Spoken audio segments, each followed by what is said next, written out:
Mike Herbert. I'll tell you what, Mike, this facility here at Tiffin is incredible, and you're a big part of it as a donor here, right? That is correct.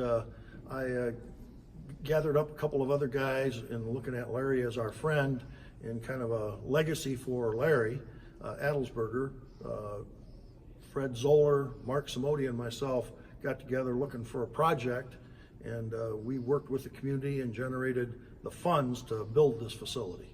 And you and Larry are both local guys. He's an Old Fort guy, which is just north of town. I'm an Oak Harbor guy. I didn't tell you that, okay? So I'm a local guy as well. So in looking at it, it's huge for local guys to be able to stick here, stick together, and really support the community. What do you think this means to the Dragons and Tiffin University and what they're doing here athletically? What do you think it means? I think it's a huge advantage for them in recruiting students and bringing new talent to this area and to the university, both for those individuals who have passion in wrestling themselves and also looking for an education. So this facility being one of the only independent facilities to house college wrestling, most college wrestling programs double space with like the basketball team and the basketball arena.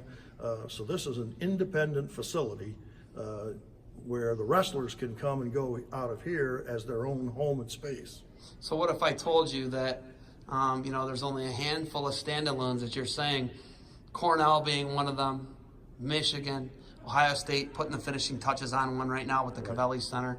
And you look at it, it's really incredible that that's the league you guys are in. That's pretty incredible. Wabash College in Indiana, they have similarly, it's almost standalone. They share, I think, maybe with tennis, but it's still an incredible facility. But looking at it and being in that conversation, what's it like for you to know, being a local person who went to Calvert, right, Tiffin Calvert, being a local person, being able to support and put this institution, this team, onto the next level, right? They can compete for a national title. I don't think there's any question. That's correct. But what do you ultimately want to see out of it? And knowing that you're in that group of, money matters. Funding matters, right? Facilities matter. You bet. Okay, what's it like knowing that? Well, again, Joe Simcoe's a unique individual, not only as a coach, but as a human being. And, in the conversations of our event today for the dedication of this facility, we talked about the similarities between my partner, Larry Adelsperger, for whom this facility is named after, and Joe. And this gives Joe a leg up and an advantage, not only with his own skills and coaching ability, but if you visited this facility and were a young wrestler, it's certainly attractive to think that you could come here and participate in a wrestling program of this size and caliber. Larry, talking to he's so excited, but Larry's the consummate deflector.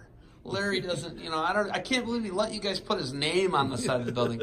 The guy just doesn't want to take credit for anything. It's frustrating interviewing someone like that because you want him to claim something or take some ownership, and man, he just pushes all the credit off to everybody else. It's refreshing in this day and age, but at the same time, it's hard for me knowing Larry is able to have his name on the side of the building, and this is going to be here in 50 years, okay? And hopefully some NCAA titles here, because obviously I told you I'm an Oak Harbor guy, 25 minutes, 30 minutes up the road.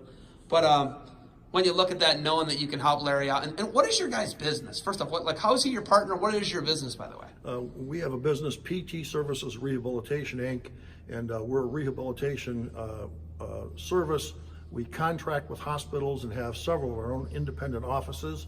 We have physical therapists, occupational therapists, speech pathologists, athletic trainers. We work with, of course, hospitals, nursing homes, home health agencies, schools.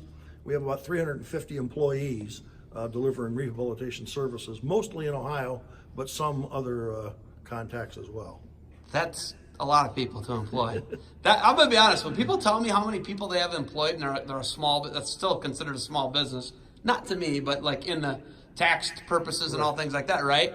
I start sweating thinking about the responsibility. You're supporting 300 plus families, right? Like that's their livelihood.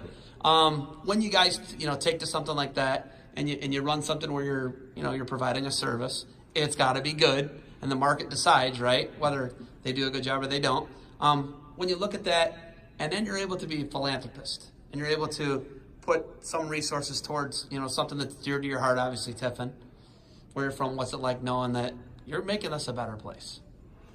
You know, I think that's what really the world is about, you know, is the reward you really get is the happiness and the interchange that you have with other people.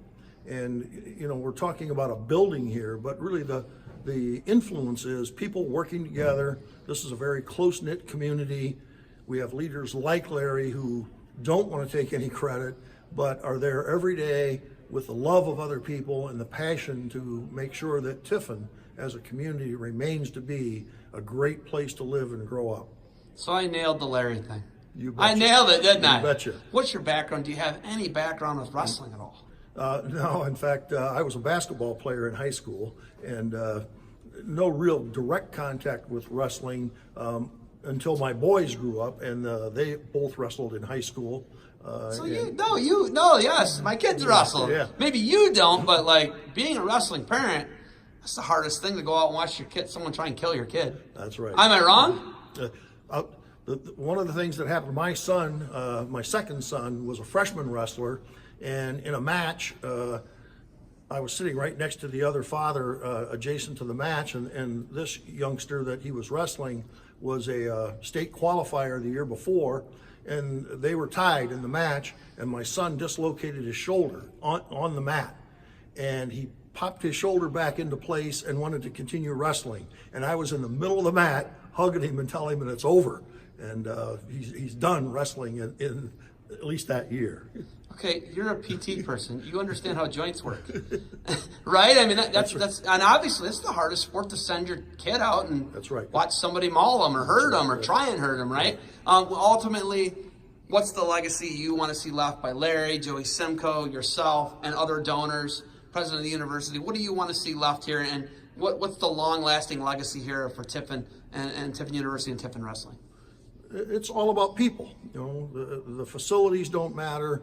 You know, the relationships of people and the things and the passion of love and caring about one another in communities, that's the bottom line to everything that we do.